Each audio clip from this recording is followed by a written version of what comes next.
बेटा सुनो, इधर आओ। इसे जानते हो बेटा? ये तो मेरी माँ है। अच्छा, कहाँ रहते हो बेटा तुम अपनी माँ के साथ? हम लोग वो वहाँ रहते हैं।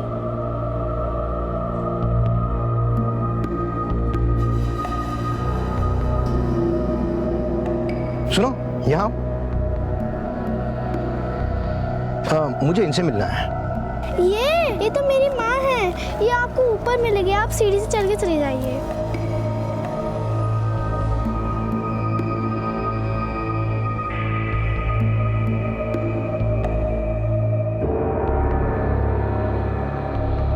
सुनो जी, मुझे इनसे मिलना है। ये तो हमारी माँ है, आपको इनसे मिलना है? हाँ, इन्हीं से मिलना है। कहाँ मिलेगी? ये आपको यहाँ नहीं मिलेंगी। आप यहाँ से सीधा ऊपर चले जाइए, ये आपको वहीं मिलेंगी।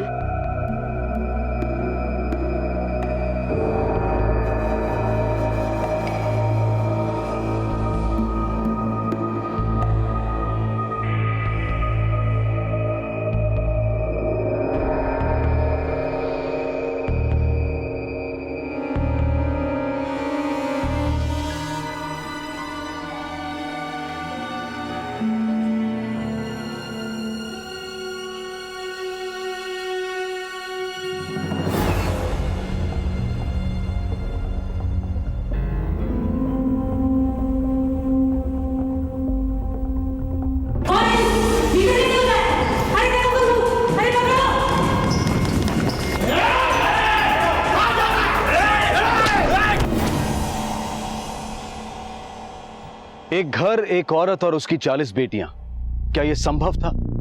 हमारी आज की कहानी एक ऐसे अमानवीय अपराध की कहानी है जिसे कोई इंसान के साथ तो क्या, जानवर के साथ भी नहीं कर सकता। यह घिनौना अपराध इतना विभत्स था कि कोई इसकी कल्पना अपने बुरे से बुरे सपने में भी नहीं कर सकता।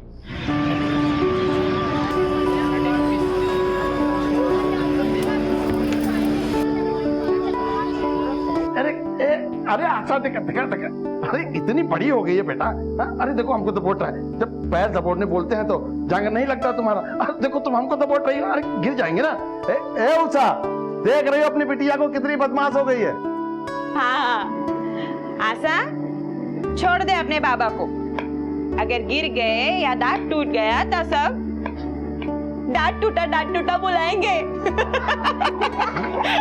अच्छा, तो जोड़ी बनाए हो तुम दोनों मिलके माँ बेटी। अभी गुदगुदा के तुमको बताते हैं। अरे रुको, चलो खाना लगा देती हूँ, चलो। आज पता है सुनीता मैडम हमें क्या बताई? हमारे नाम को इंग्लिश में क्या बोलते हैं? क्या बोलते हैं? इंग्लिश में का नाम बदल जाता है? नहीं बाबा, इंग्लिश में मतलब बदल जाता है। आशा का मतलब है होप। सुनी? हाँ सुने। क्या सुनी, बोलो। अच्छा, क्या बोली थी, एक बार फिर से दोहरा। होप। हप? होप नहीं बाबा, होप, HOPE, होप। अरे वाह बेटा, तितली बनाए हो। पढ़ लिख के तितली की तरह उड़ेगी हमारी होप।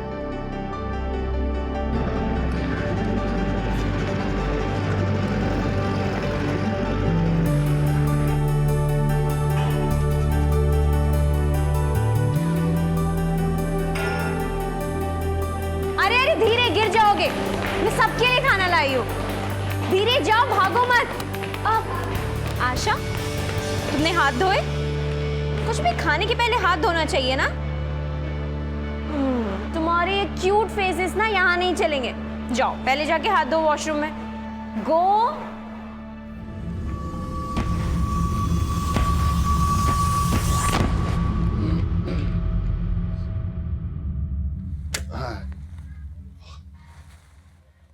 जी मैडम हमको बुला रहे हैं फोन करके। आप आशा के बाबा हैं क्या?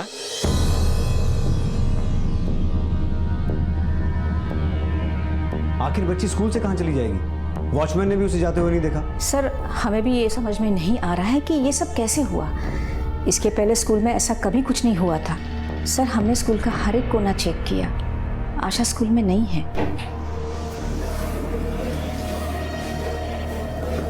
क्या हुआ? कहाँ चली गई हमारी आशा?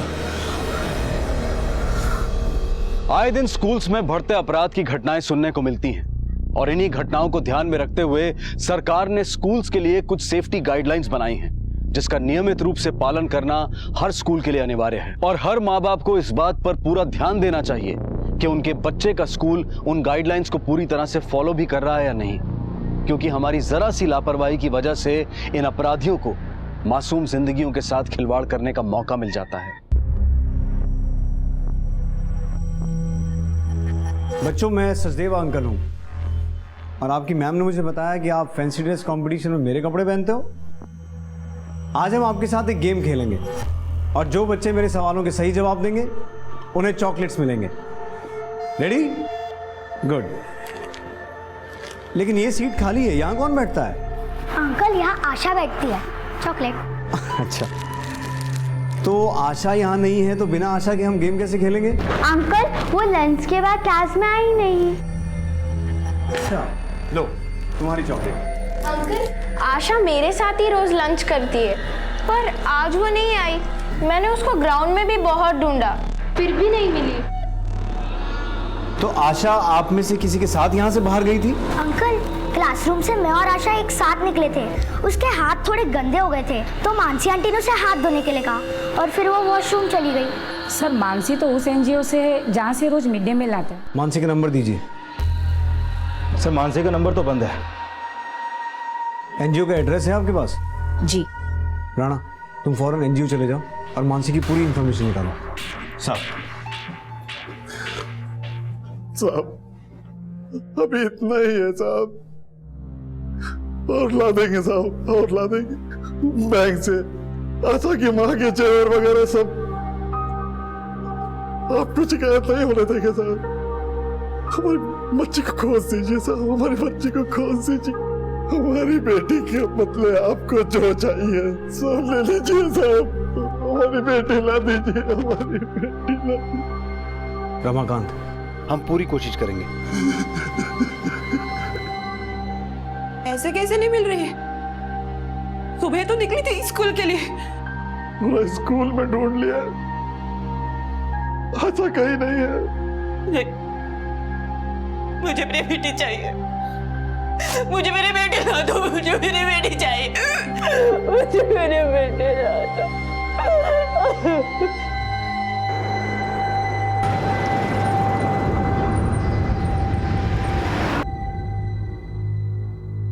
अरे राजू, तू भी हाथ लगा रहे? पूरा पूरा मैंने उठा रखा है। तूने पूरा उठा के रखा है तो मेरी तरफ से क्या हवा में है क्या? तुम लोग इसी तरह से लड़ते रहे ना तो हो चुकी लड़की बॉर्डर पर। जल्दी करो।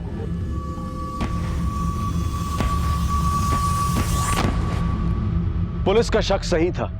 मानसी ही आशा को अगवा करने के लिए जिम्मेदार थी। हमारे देश में ऐसी कई संस्थाएं हैं जो स्कूल में पढ़ने वाले बच्चों को मुफ्त खाना प्रदान करती हैं, और ऐसी एक संस्था में मानसी अपना नाम बदलकर इस गिरोह के खतरनाक मंसूबों को अंजाम दे रही थी। लेकिन इसके बाद आशा के साथ जो कुछ होने वाला था वो बहुत ही दर्दनाक और भयानक था।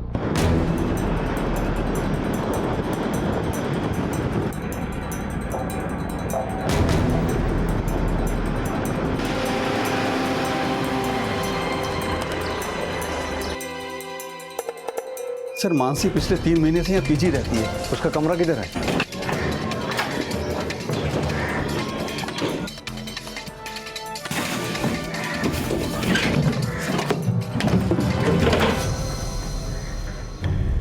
सर, लगता है वो यहाँ से चली गई है। उसका सामान भी यहाँ नहीं है। लगता है इस मानसी ने इस बच्ची के साथ अपना भी शामियाना उखाड़ लिया है।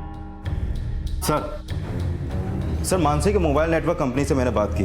उसकी लास्ट लोकेशन स्कूल की थी और तभी से फोन स्विच ऑफ है। ठीक 11:30 बजे उसने अपना फोन ऑफ किया था सर, और बच्चों का लंच ब्रेक भी उसी वक्त होता है। हो सकता है सर कि सिम और मोबाइल फोन्स बदल बदल कर काम कर रही होगी वो। राणा, हम मानसी से ऑलरेडी काफ़ी पीछे हैं।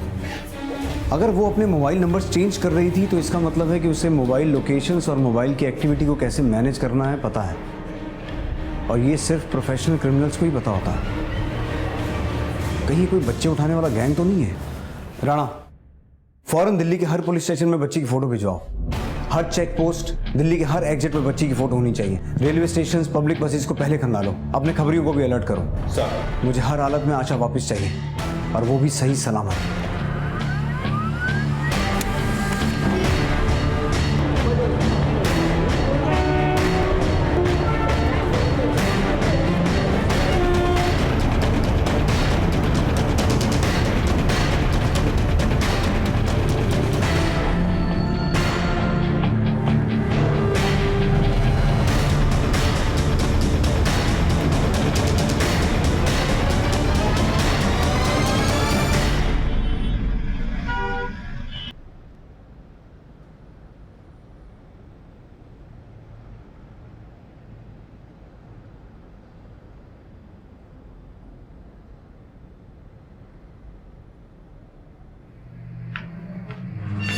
आशा, उठ गई तुम? हम कहाँ हैं? बेटा, आपको याद है आप वॉशरूम गए थे हाथ धोने के लिए, वहीं पर चक्कर खाकर आप गिर गए थे, इसीलिए हम आपको यहाँ पर डॉक्टर के पास लाए हैं। लेकिन मैं डॉक्टर अंकल के पास अपने बाबा के साथ आती हूँ। बाबा किधर है? बाबा भी आएंगे ना, वो किसी काम में थे ना, इसलिए अभी नहीं आ पाए। हाँ, अच्छा बेटा, ये राजू अंकल है। ये अंकल तुम्हें अपने पापा के पास ले जाएंगे। ले लो।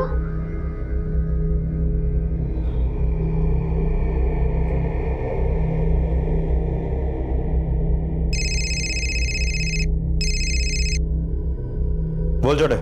आपने कहा था लड़की के बारे में पता लगाइयो। क्या खबर है? करोल बाग की फिरोजा पता है ना, जिसकी अंडर 16 क्रिकेट टीम हर सिग्नल पे मिलती है। हाँ, उसकी टीम में एक नया मेंबर आया साहब। बच्ची है 8 साल की, आज ही आई है।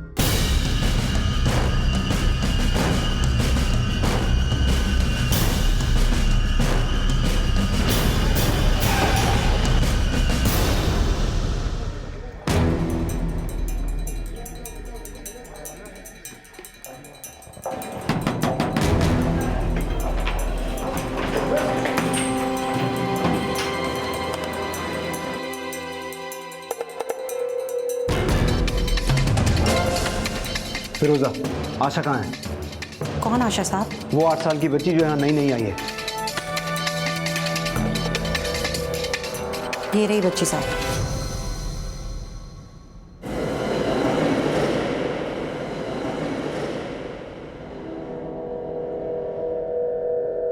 आशा, आशा, आशा,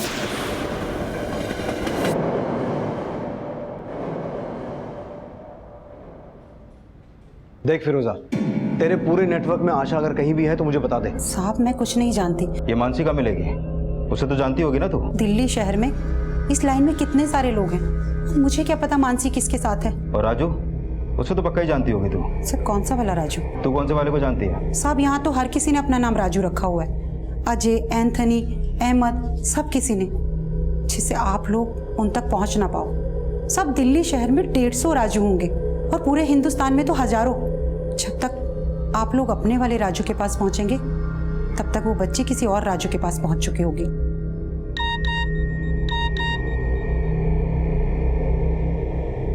सर, उस वैन का पता चल गया? कामिनी, इसे थाने लेके जाओ। मूव।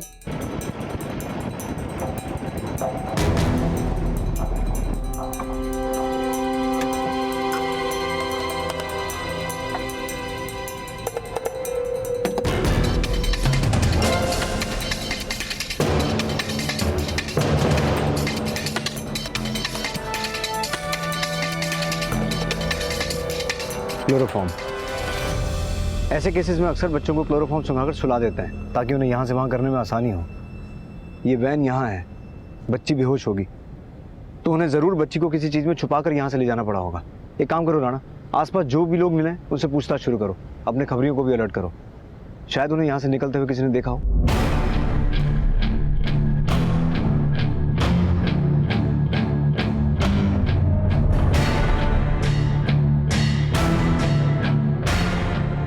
साहब, बबलू बोल रहा हूँ साहब। अभी भी एक बच्ची देखी बसंत विहार में साहब, जैसे आपने फोटो भेजी है ना, वैसी है, सेम टू सेम सब।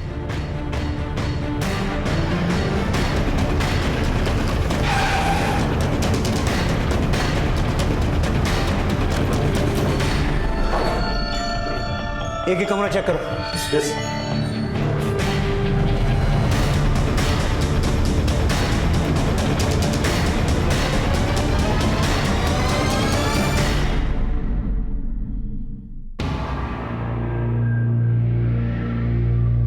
आशा को यहीं रखा गया था।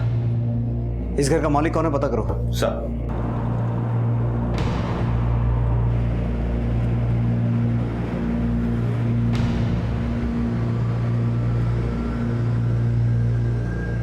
ये राजू, मूंगफली खाएगा क्या?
भाईसा, ओ भाईसा, क्या हुआ है छोरी को? बिटिया बीमार है, डॉक्टर साहब जवाब दे चुके हैं, तो बाबा के पास ले जा रहे हैं, शायद कोई चमत्कार हो जाए।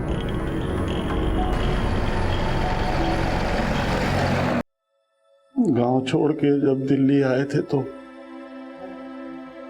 सोचा सब ठीक हो जाएगा, नौकरी करेंगे, मेहनत से बिटिया को पढ़ाएंगे लिखाएंगे, बहुत बड़ा बनाएंगे। ऐसा लग रहा था सब है सपना पूरा हो जाएगा, पर सपना इतना भयावह होगा ही नहीं सोचे थे कभी। हमको कुछ नहीं चाहिए, बस हमको हमारी बिटिया मिल जाए, हम उसको लेके गांव चले जाएंगे। कुछ नहीं चाहिए हमको, कुछ नहीं चाहिए।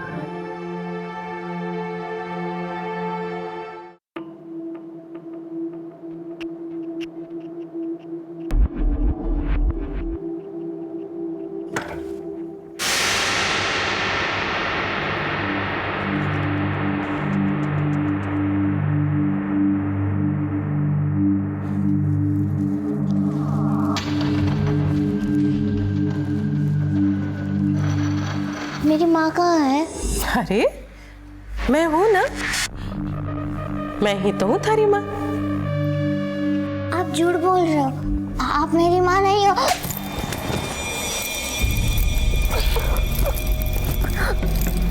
देख, मैं थारी को थारी माँ से कम प्यार ना करूंगी। और फिर माँ ही तो थप्पड़ मारे है ना, हाँ? तो फिर इस थप्पड़ के रिश्ते से मैं थारी माँ ही तो हुई ना, हाँ? तो बोल, खाएगी एक थप्पड़?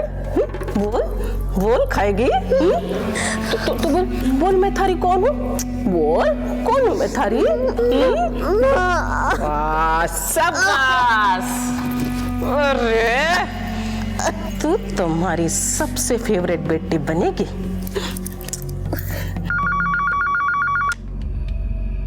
हेलो, ठीक है, मैं अभी आता हूँ। सर, जिस जगह पर किडनैपर्स ने आशा को रखा था वो जगह अजमेर के किसी राजेश मंटोला की है। ये रहा उसका एड्रेस।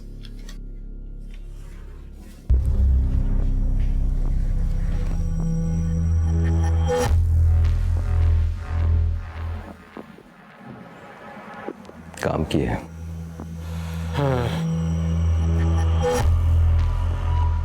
अंकल, मुझे तो कुछ नहीं हुआ, ये सब किस लिए? आपको जल्दी जल्दी बड़ा होना है ना, और अपनी इस गंदी माँ से लड़कर अपने माँ बाप के पास जाना है ना, है?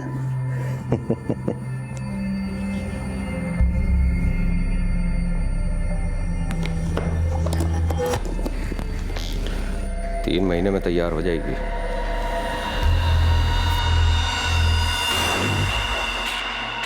हमने पूछताछ की है, मंटोला की वो प्रॉपर्टी अक्सर बंद रहती है, वहां कोई आता जाता नहीं है, केयरटेकर भी नहीं है वहां।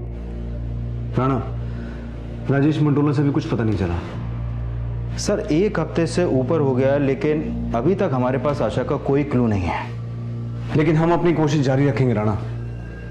आशा के किडनैपर्स को हम ऐसे नहीं जाने देंगे, और ना ही आशा को।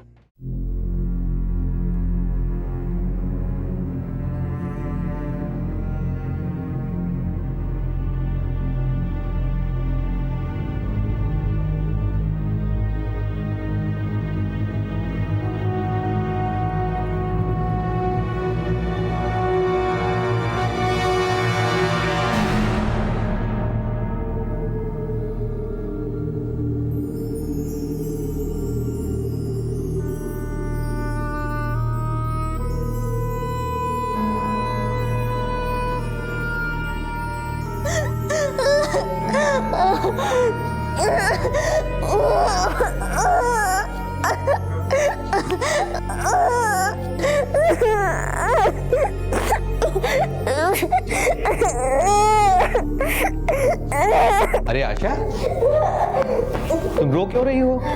हाँ, देखो तुमको जल्दी से बड़ा होना है ना, ताकि तुम अपने माँ बाप से मिल सको। देखो मैं तुमको इंजेक्शन देता हूँ, सब ठीक हो जाएगा। Be a good girl.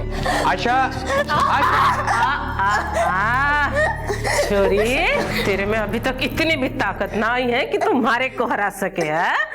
अभी तो तुझे बहुत बड़ा बनना है, और इतना बड़ा बनना है कि तुम्हारे को हरा सके। नहीं चाहिए, इंजेक्शन नहीं चाहिए।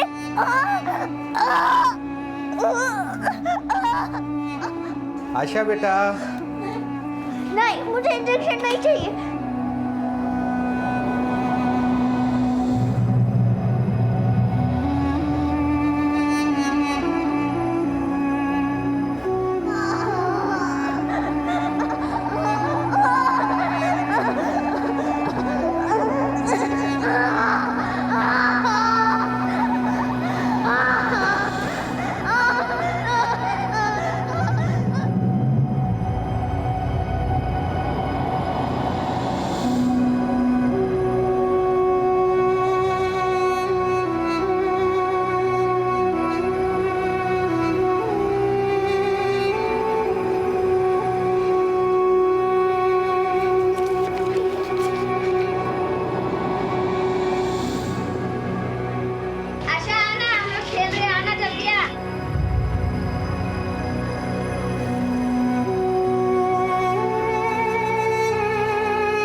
आशा को जब अगवा किया गया तब वो महज 8 साल की थी, लेकिन सिर्फ 3 ही महीनों में उसका शरीर और दिमाग दोनों 13 से 14 साल की लड़की की तरह लग रहा था। लेकिन ये सारे बदलाव उसके अंदर अपने आप नहीं आए थे, बल्कि लाए गए थे, और ऐसा करने के लिए ये अपराधी दरिंदगी की सीमा को भी लांघ चुके थे। आशा की पूरी जिंदगी अब तबाही की ओर बढ़ रही थी, और उस मासूम बच्ची को इस बात का जरा सा भी एहसास नहीं था कि कैसे ये लोग उसकी जिंदगी और उसकी भावनाओं के साथ खिलवाड़ कर रहे थे। 3 महीनों में बहुत कुछ बदल चुका था, लेकिन पुलिस ने हिम्मत नहीं हारी थी, और आखिरकार वो सुराग मिल ही गया जिसका दिल्ली पुलिस को इंतजार था।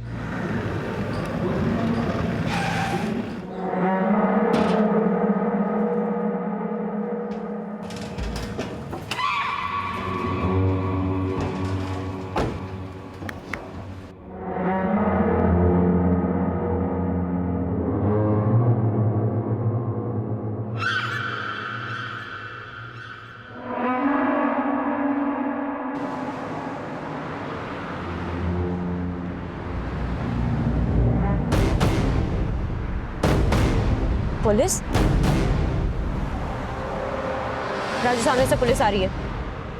सुन, गाड़ी मत रोकना, चलने दे। अगर वो गाड़ी ना रोके तुम भी मत रोकना।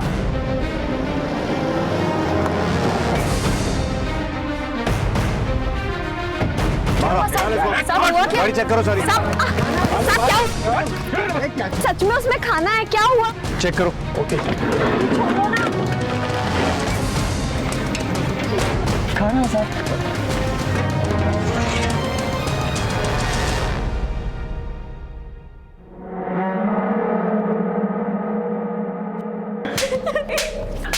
बच्चे लोग को पकड़ दिया। मानसी, ना ही तुम में औरतों वाला दिल है और ना ही हम तुम्हें औरतों वाली कोई ट्रीटमेंट देंगे। अब मुझे साफ साफ बताओ, आशा कहाँ है? साहब मुझे नहीं पता, मैं तो बस राजू को लड़कियां दे देती हूँ और पैसे ले लेती हूँ। उसके बाद में वो लड़कियों को कहाँ लेकर जाता है मुझे इस बारे में कुछ भी नहीं पता। ये एक बहुत बड़ी चेन है। इस बड़ी चेन की अगली कड़ी तक अब तुम हमें लेके जाओगी मानसी।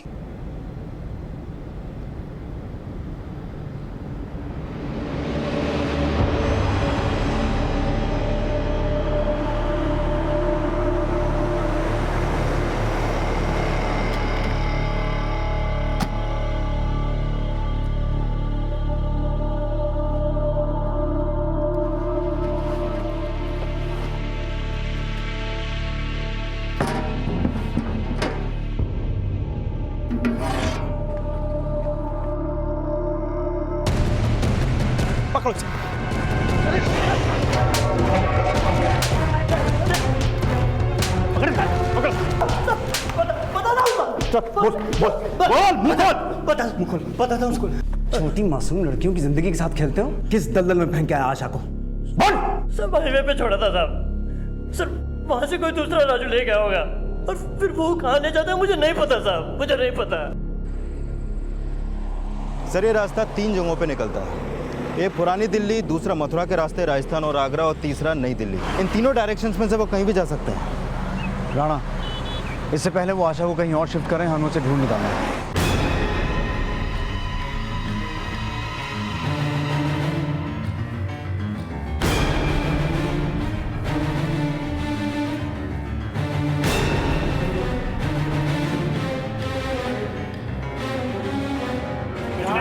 ठंडा पानी, पानी ले लो भैया, पानी। सुनिए,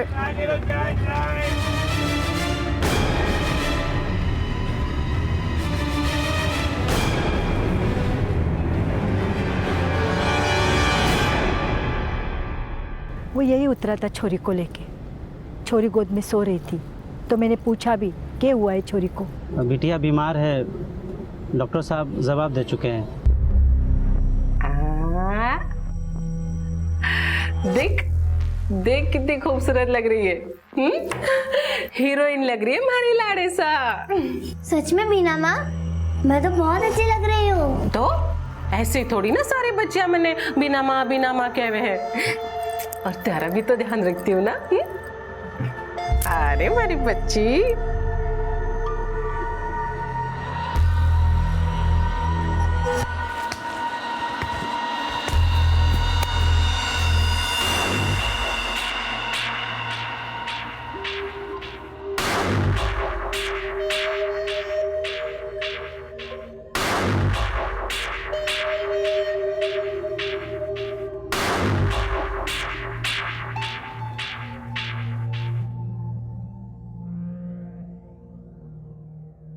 सर राजेश बोल रहा हूँ। सर मैं यहाँ बासिर गांव पहुंच गया हूँ। लड़की शायद यही है, पक्का तो नहीं बता सकता, लेकिन एक चांस जरूर ले सकते हैं। हम तुम्हारे कॉल का वेट कर रहे हैं, वहां पहुंच के हमें कंफर्म करो। और सुनो, अपना फोन साइलेंट पे रखना, ऑफ मत करना। ठीक है सर।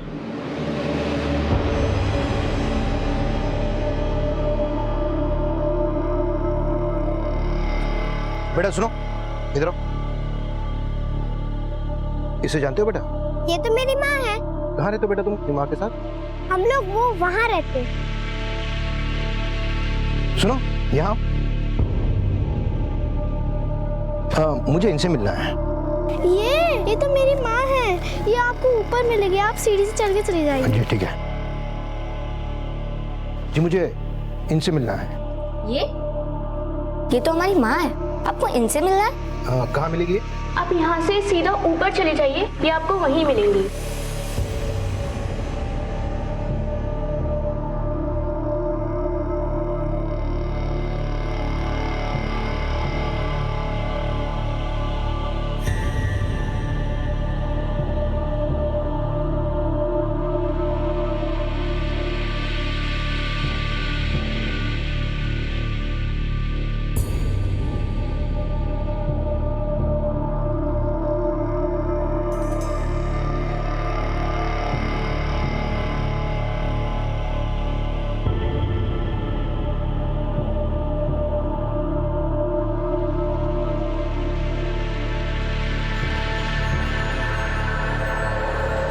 अब मैं तुम्हारी हूँ। सुनो बेटा, तुम्हारा नाम आशा है, तुम रमाकांत और उषा की बेटी हो ना?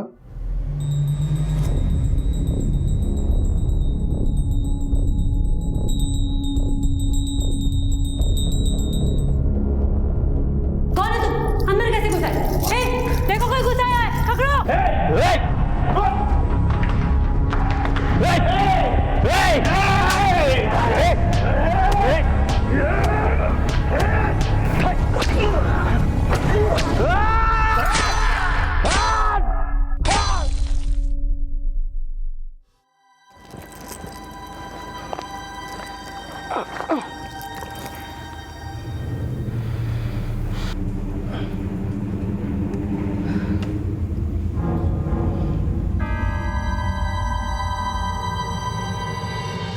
शायद ये पुलिस का आदमी था।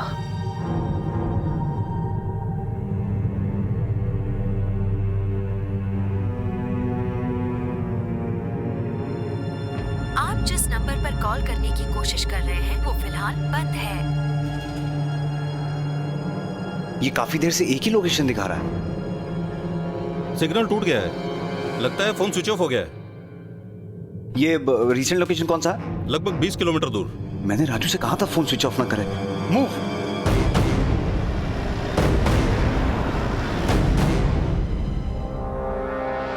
लास्ट लोकेशन इसी एरिया का था।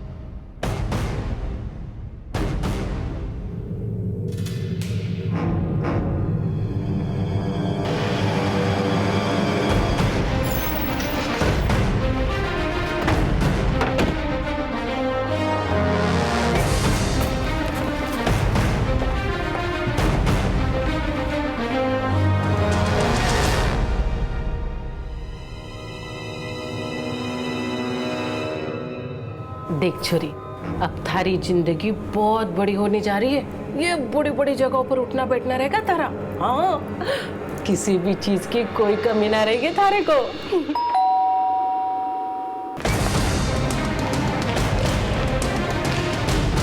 ऊपर देखते हैं।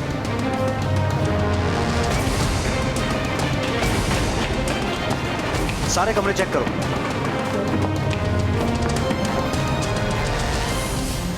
इधर चेक करो।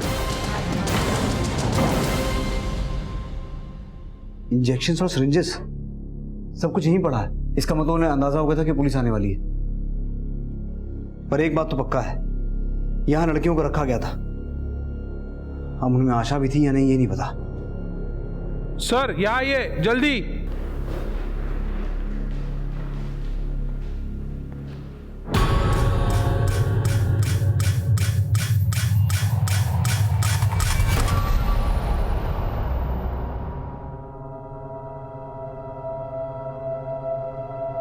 आशा यही थी।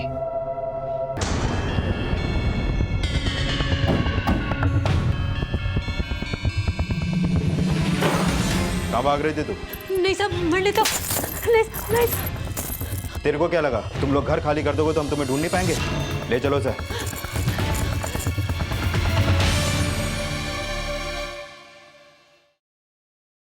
खंबा गणी, आओ पधारो।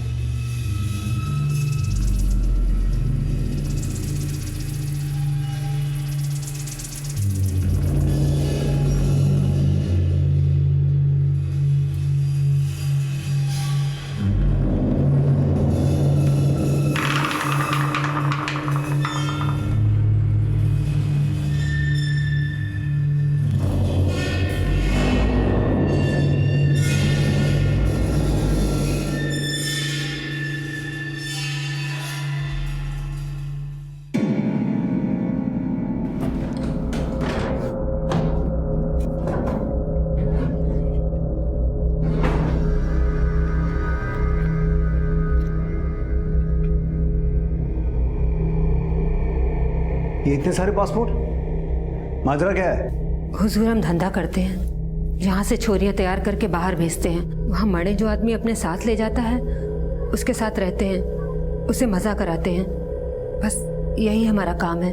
जो छोरी पेट से हो जाती है उसे यहाँ वापस भेज देते हैं। जब वो छोरी बच्चा पैदा कर लेती है, अगर वो छोरा हुआ तो उसे लड़कियों लाने वाला दलाल राजू बना देते हैं, और अगर छोरी पैदा हुई तो उसे इंजेक्शन देकर बड़ा कर देते हैं और फिर किसी दूसरे आदमी के हाथ बेच देते हैं। इंजेक्शन से सब्जी और फल बड़ा करते थे, अब इंसानों के साथ भी ये सब। क्या आपको इन्हें का कबूल है? कबूल है। बेटा क्या आपको इन्हें का कबूल है? कबूल है।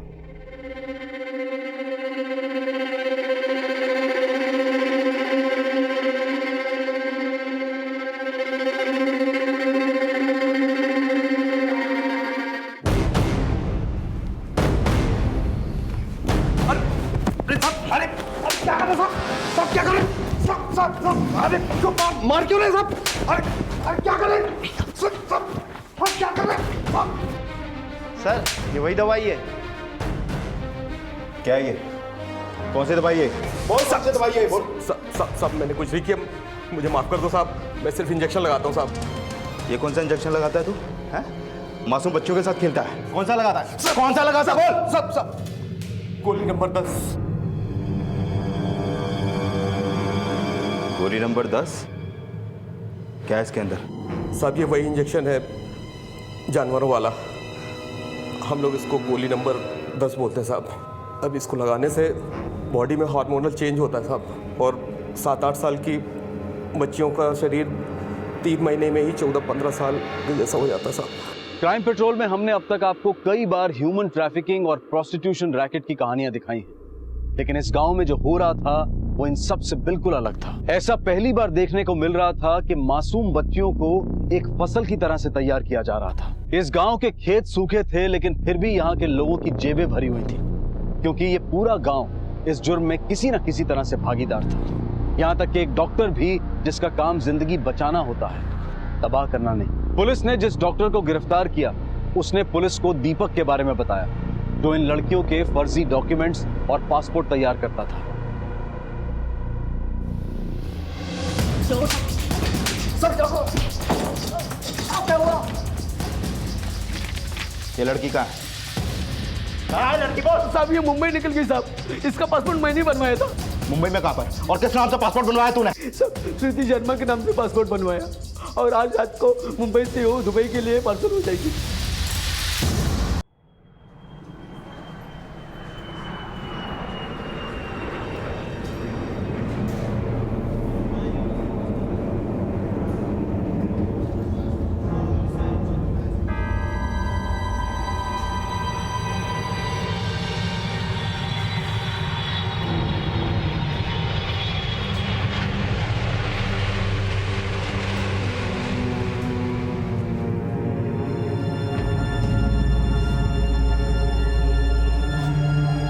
राणा,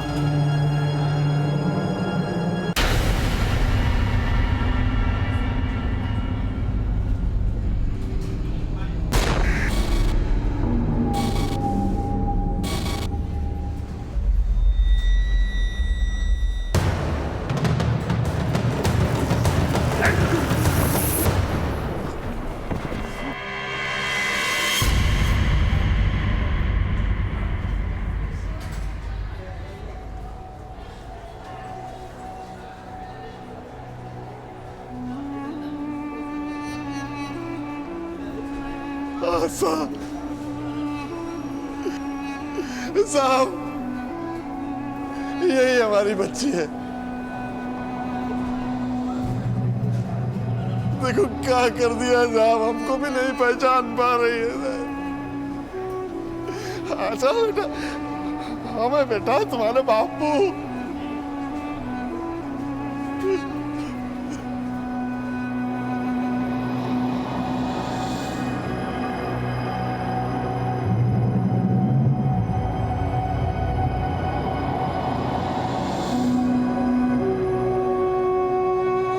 बेटा कुछ याद आया?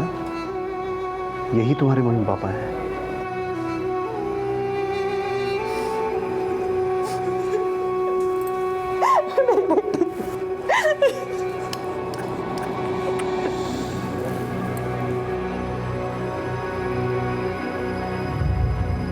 कुछ ही महीनों में आशा ने सालों का सफर तय कर लिया था और ड्रग्स की ओवरडोज की वजह से सिर्फ उसके शरीर में ही नहीं बल्कि उसके दिमाग में भी काफी बदलाव आए थे और इसी वजह से उसे अपने अतीत की कोई भी बात ठीक से याद नहीं थी। फिलहाल इसके लिए आशा का साइकोलॉजिकल ट्रीटमेंट चल रहा है। हम उम्मीद करते हैं कि आशा जल्द से जल्द ठीक हो जाए और उसकी जिंदगी फिर से पहले जैसी हो जाए। राजू, मानसी, बीना और इस केस से जुड़े सभी अभियुक्त अब जेल की सलाखों के पीछे हैं। इन लोगों ने जो किया उसके लिए शायद कानून की किताब में लिखी हर सजा छोटी है। ऐसे अपराधियों को सबक सिखाना बेहद जरूरी है ताकि फिर कोई ऐसे घिनौने अपराध को अंजाम न दे पाए। ऐसे विकृत दिमाग और ऐसी सोच वाले अपराधियों को यह सबक सिखाना ही होगा कि बुराई का अंजाम बुरा ही होता है। स्कूल वालों की एक छोटी सी लापरवाही ने आशा की पूरी जिंदगी को खतरे में डाल दिया था। उसकी मासूमियत, उसका बचपन दोनों आशा से छिन गए थे। लेकिन फिर से किसी आशा के साथ ऐसा ना हो, इसका ध्यान हमें रखना होगा। आपसे फिर मुलाकात होगी अगले एपिसोड में एक और नए केस के साथ। तब तक अपना ख्याल रखें और देखते रहें क्राइम पेट्रोल। सबक एक को, सीख हम सबको। जय हिंद।